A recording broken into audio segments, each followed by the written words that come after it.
What am I doing? I'm getting ready to go out to the land. I gotta go do some work. Gotta take your sister to lacrosse too. Yes. Yeah. What are you doing? Watching my Kindle. You're watching your Kindle? Yes. Okay. What about you, little man? You're a bad boy. Spilled Daddy's juice. Yeah. You don't even know. You don't care, do you? You're getting a little too comfortable doing that. You know that. Yeah, you're getting a little too comfortable standing up. We're going to have to make some adjustments to that playpen so that you don't fall out of it.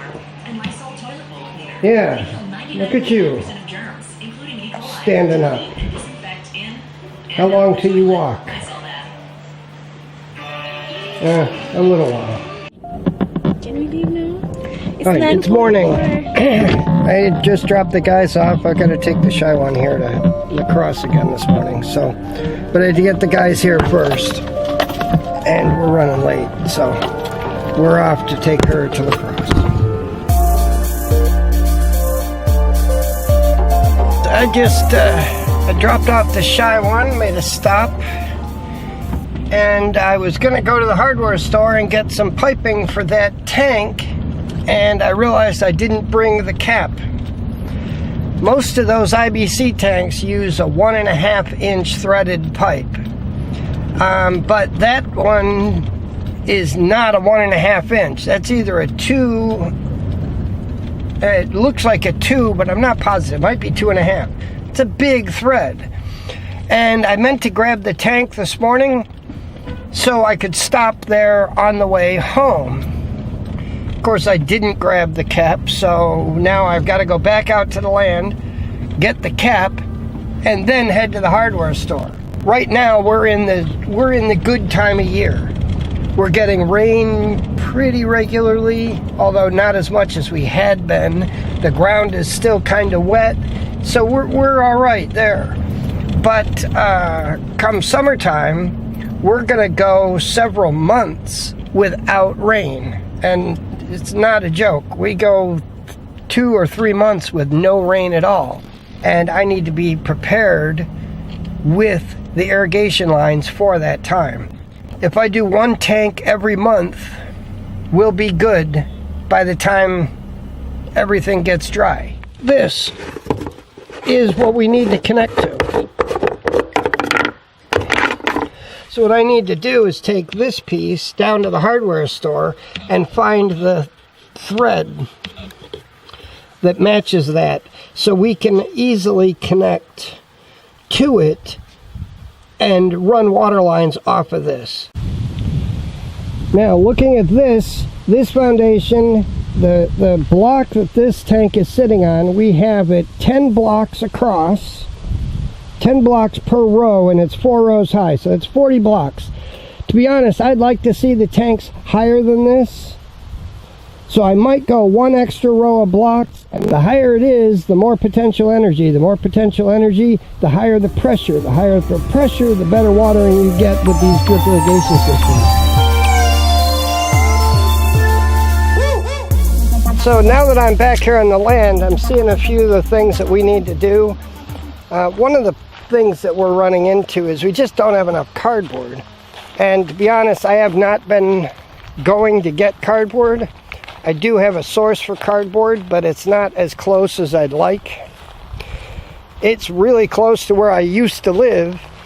The problem is, since I don't live there anymore, it's not all that close. Well, you can see the guys have pushed the grass all the way back up to the fence line.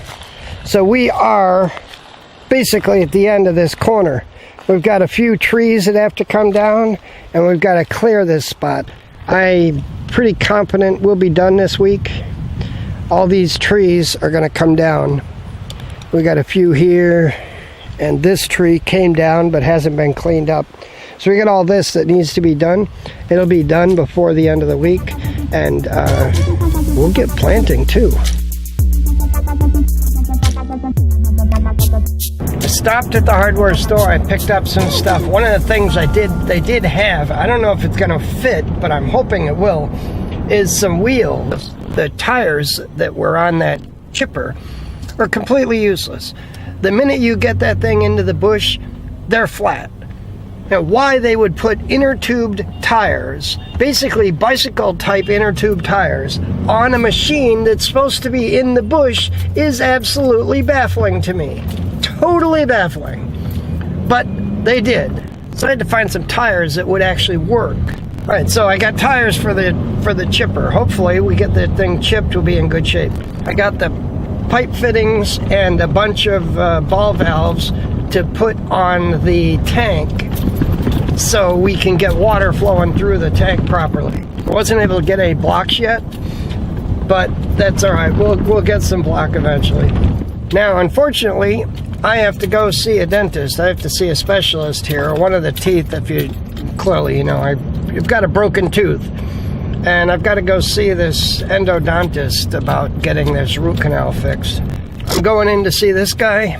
Hopefully this will be quick and relatively painless, but I know that's not the case. And then I'm going to head back out to the land. Well, that was that was painless, and we are going to have to come back here, but at least the tooth can be saved. Those are the things. The thing snapped. The way it broke, it looks bad, but this guy's going to be able to take care of it, so not a problem. Didn't take that long either. We're going to try and make it over here to this nursery, get some of the stuff we need, hopefully, and get out of here before the real bad traffic comes. We're headed to the property now. I just got to the nursery to pick up some of the pipes. I did find some filters, so we've got 2 filters and some piping that we're going to be able to use to connect that water tank. It's that time of day. It's getting late. I really should be picking the guys up and headed home. All right, now this is exactly what we wanted. We've got this piece that threads on nice and... Now, I'll put some thread tape on that later. And then we have the reducer. Then what I'm going to do is connect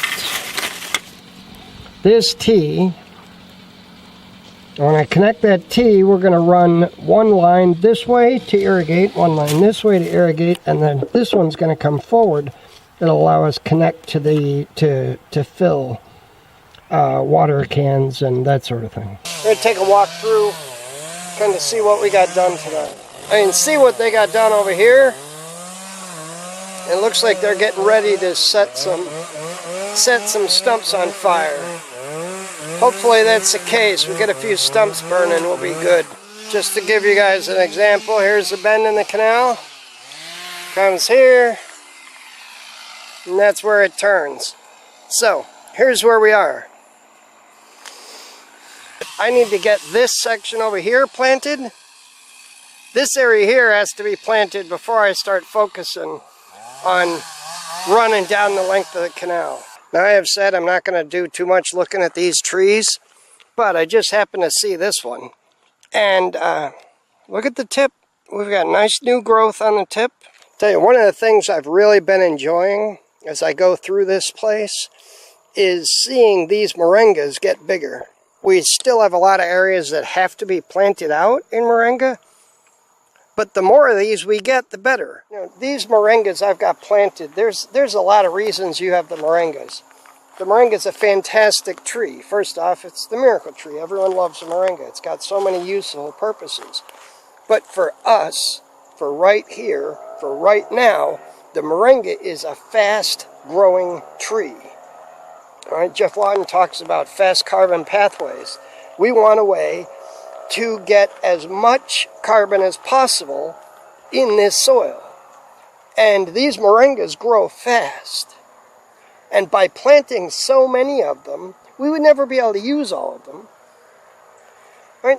We've got 4 or 5 seeds in every spot that we planted them. So here's an example. Let me show you this. Right here, we have 1, 2, 3 moringas right here.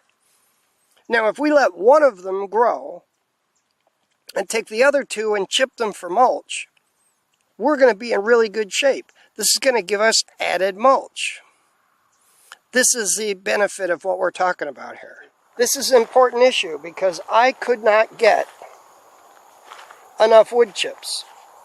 There's a guy I watch in New Jersey. He's got a source. The town that he lives in delivers wood chips to his farm. And he gets enough wood chips that he buries huge areas in wood chips. If I had a source like that, that would make my life a lot easier. I don't have a source like that. They don't do that here in Jamaica. They burn everything. They don't chip stuff, they burn it all.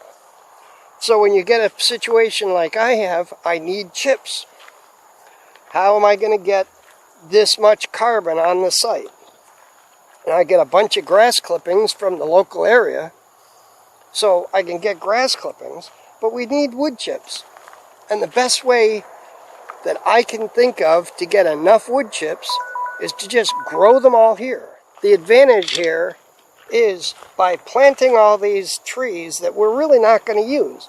I mean, this area, the whole purpose for this section over here is timber, long-term timber. We're planting pumpkins, we're planting moringa right now. We need the pumpkins as ground cover and the moringa as a nitrogen-fixing tree that we can put in the ground that's also going to give us fast carbon pathways for mulch. We plant tons of moringa throughout this area, and we still aren't done. We've got a lot more to go. But by planting all of it, we'll be able to, I've got two wishes, hopes. One is that when the goats do come here, the goats eat the moringa and not eat the good trees. Okay, let them eat the moringa. Moringa is good for them. Right? They can eat the moringa. That's my first wish. I really hope they eat the moringa and stop eating everything else. Now, that being said, we also have the second goal for all this moringa is going to give us additional wood chips. All the nutrients you get from the moringa are going to be beneficial to the soil. When we use the moringa mulch, the animals are going to come through and process that and turn it into soil. And every time an animal processes something, you get a condensed version. They make it more refined. So all these moringas are going to be benefiting us long term. Now, the third benefit for these planting all these moringas, because these moringas are so fast growing, they will generate a huge amount of shade in this area. And they're also very drought tolerant.